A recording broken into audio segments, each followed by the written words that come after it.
Meu nome é Sebastião Muniz e durante 34 anos eu fui um carcereiro. Um ofício que endurece a alma e que te faz ver o pior lado da humanidade. Você acaba se tornando uma espécie de guardião de um grande purgatório e testemunhando a repetição incessante de erros, mas também é testemunha de uma esperança que muitas vezes é apenas um sonho para aquela gente. Aposentei no ano de 2007 e desde então tenho tentado colocar em ordem todas as memórias de uma vida inteira de serviço. A maioria delas, no entanto, eu enterrei bem no fundo da minha mente, como fazemos com coisas que queremos esquecer. Mas há acontecimentos que jamais poderemos deixar de lembrar, como a história de Josué Damasceno, que acabou se tornando a minha própria história. Algo que me persegue, mas que paradoxalmente me ilumina. Aconteceu no ano de 1993. Naquela época eu estava lotado na penitenciária de Águas Claras, uma das maiores e mais temidas do estado, a uns 80 quilômetros da capital, num vale cercado por montanhas que pareciam prisões naturais. Um lugar onde a paisagem em si já se dava a sensação de estar encurralado. Era de segurança máxima, com muralhas altas e arames farpados, e o silêncio que pairava sobre todo o resto. O portão principal, feito de ferro maciço, parecia mais um portal para o mundo que existia à margem do nosso. Um mundo onde as regras de Deus e do homem pareciam ter sido suspensas. Foi lá naqueles corredores cinzentos e naquelas celas apertadas que a vida de Josué Damasceno se cruzou com a minha.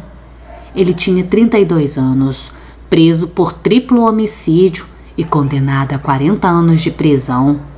Pena de morte sempre foi um assunto polêmico no Brasil, que causava debates acalorados na televisão e nos jornais. Mas nós carcereiros sabíamos que uma sentença como a dele era uma forma de proferir a tal prisão perpétua ao indivíduo.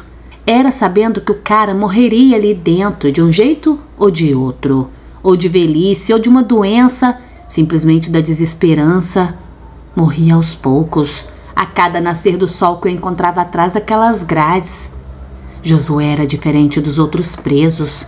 A maioria de lá eram barulhentos, cheios de si, com uma arrogância que disfarçava o medo.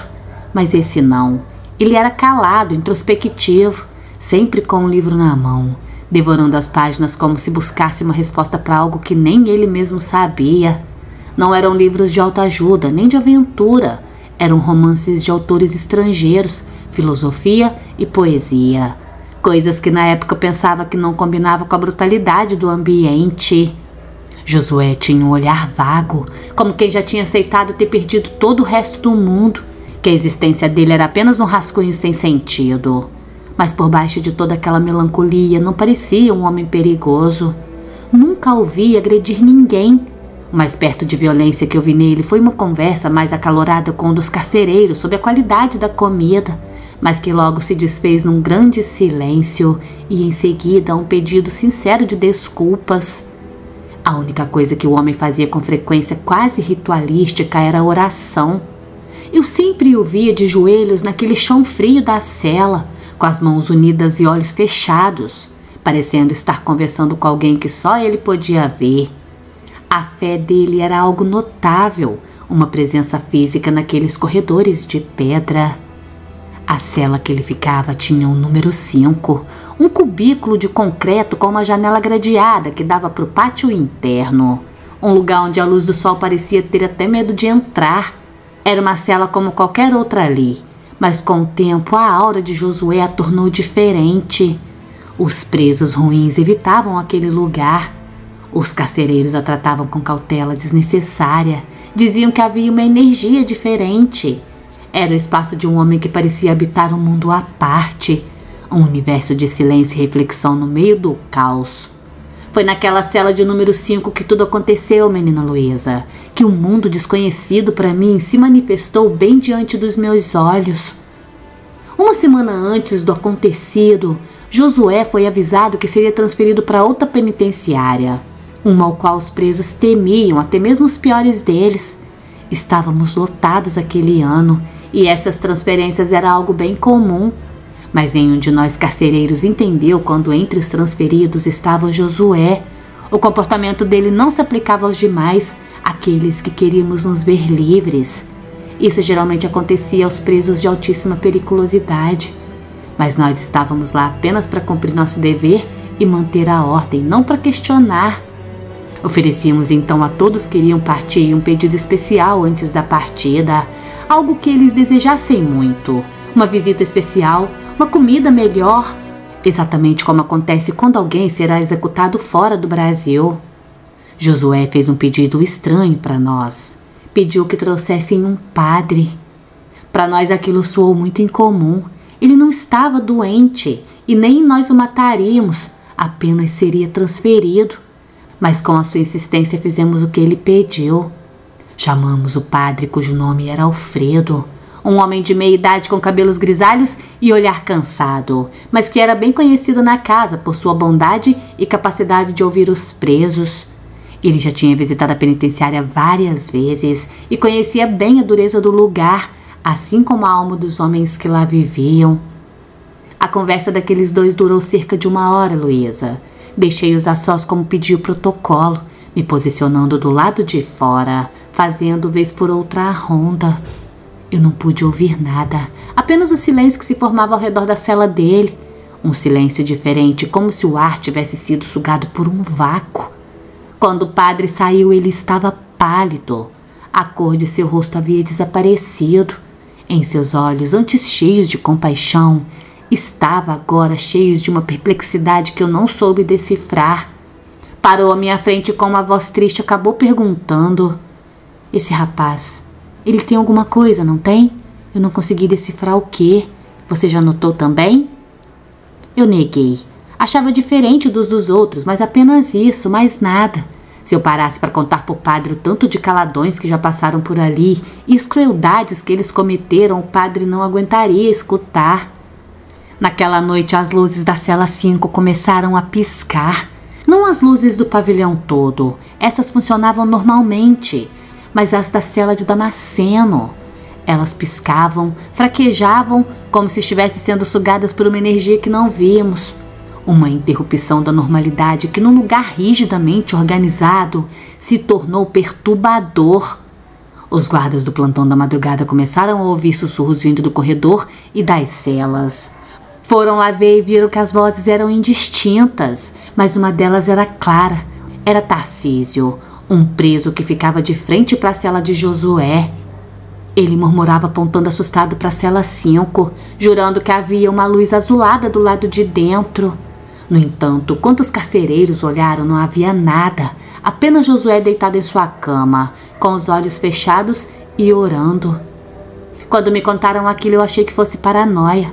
Uma penitenciária é um lugar de tensão, onde a mente prega peças em todos os homens, sejam os detentos ou não.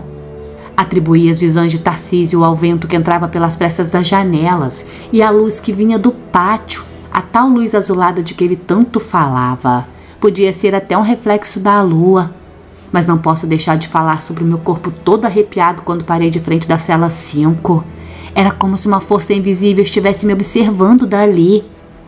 A quarta-feira chegou e com ela uma noite abafada. Eu estava de serviço. O céu estava nublado, no entanto. Eu tinha uma sensação estranha, não sei explicar o que era, mas eu me sinto assim sempre que estou prestes a passar por algo que não é bom. Estava no plantão fazendo a minha ronda e meu turno terminaria às 6 da manhã.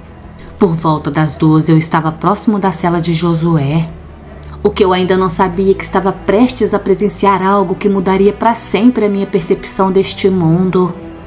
Quando me aproximei da cela e olhei, o que vi lá dentro me paralisou. Minhas pernas não respondiam mais. Minha garganta secou e meu coração bateu tão forte que parecia sair pela boca. O rapaz estava de joelhos no meio da cela. As mãos não estavam unidas como de costume, mas sim estendidas para frente num gesto de súplica. Percebi que ele não estava sozinho, tinha alguém com ele. Uma figura alta e luminosa, um brilho tão intenso que vinha de dentro e não me deixava enxergar. Não dava nem para ver o rosto de quem estava ali com ele. Tarcísio nesse instante estava gritando para mim: "Você tá vendo? Você tá vendo que nem eu, não tá, Muniz? Você tá vendo também?" Eu não respondi. Parecia feito de névoa, de fumaça com luz, uma forma que desafiava minha razão. Só sei que era algo que eu, um homem de fé simples e superficial, nunca poderia imaginar que existia. A figura não se movia para nós, apenas estava lá, emanando uma luz que aquecia aquela gélida sala. Aquilo parecia confortável. Josué falava algo baixo, não era uma oração, nem um diálogo, mas ele parecia sim estar respondendo algo que eu não podia ouvir direito. A voz dele, antes baixa e monocórdica, estava agora cheia de uma emoção profunda. Dava para notar dor, mas também tinha uma determinação inabalável. A frase que o outro detento e eu ouvimos nitidamente a seguir eu jamais serei capaz de esquecer. Sim, eu aceito. Se for para que ela viva, eu aceito. Nós não sabíamos do que ele estava falando, mas a emoção na voz dele era tão forte, tão verdadeira, que eu senti um nó na garganta. Naquele momento, um cheiro que não tinha nada a ver com o ambiente seco e cimentado da penitenciária invadiu o local. Era um cheiro conhecido para nós, cheiro de terra molhada pela chuva. Por um momento, aquele nó na minha garganta me fez ter uma imensa vontade de chorar. Lágrimas silenciosas rolaram pelo meu rosto e eu pude ouvir que Tarcísio chorava também do outro lado da cela, sem que soubéssemos o porquê. Era uma dor, uma tristeza e uma resignação que não nos pertencia, mas que nos atingiu com uma força avassaladora. Senti naquele instante a profundidade de um sacrifício que estava sendo feito por algo muito maior. Mas o que seria? Vimos quando a figura desapareceu.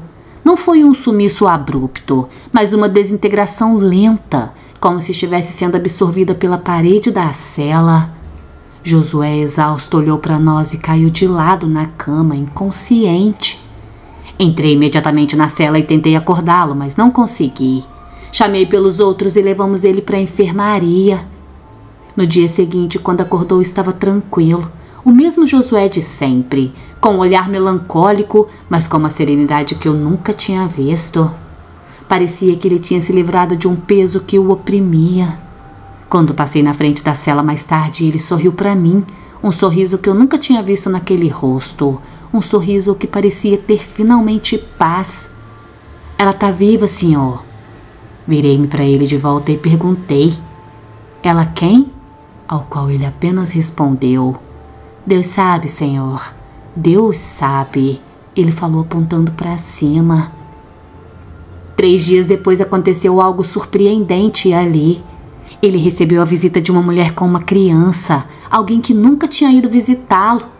Soubemos que era a irmã dele e que ninguém sabia que existia. Uma figura que ele nunca tinha mencionado. Vinha de uma cidade pequena a uns 200 quilômetros dali.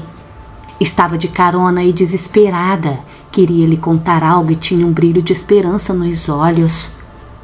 Josué nos contou que sua sobrinha de apenas 8 anos de idade havia sido diagnosticada com leucemia. Disse que os médicos já tinham renegado a garotinha. Via aquela mulher com olhos vermelhos e um semblante cansado, que parecia uma sombra de alguém que já foi muito bonito. Uma mãe que estava prestes a perder a única coisa que lhe restava. Segundo Josué, ela disse que na madrugada de quarta-feira, a menina havia acordado diferente de seu leito, sem febre e sem dor, que se levantou da cama e pediu para ver o tio, pois tinha sonhado com ele.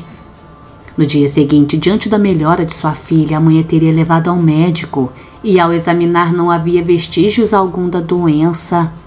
Os médicos não souberam explicar. Disseram que aquilo era um caso sem precedente algum.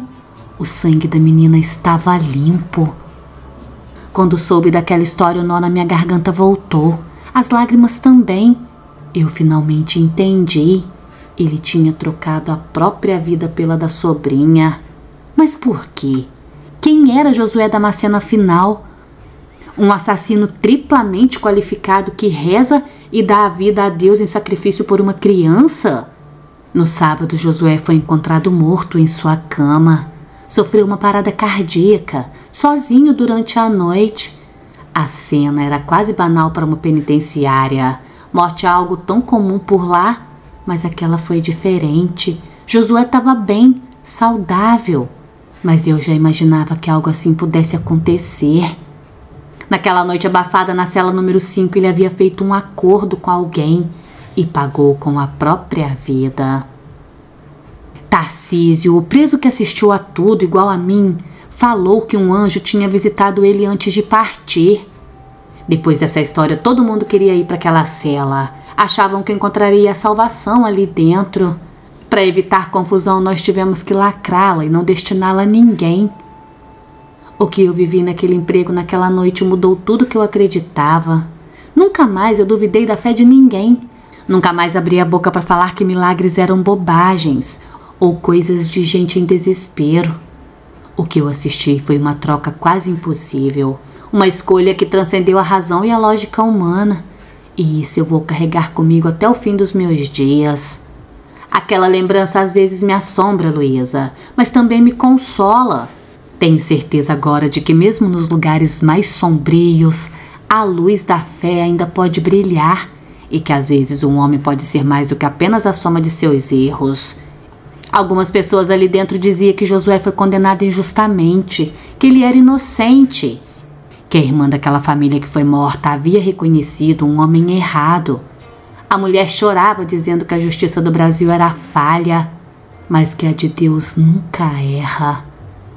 Eu gosto de pensar que Josué era mesmo inocente e que tudo aquilo aconteceu porque o céu resolveu recolher um dos seus. Uma boa noite para todos vocês.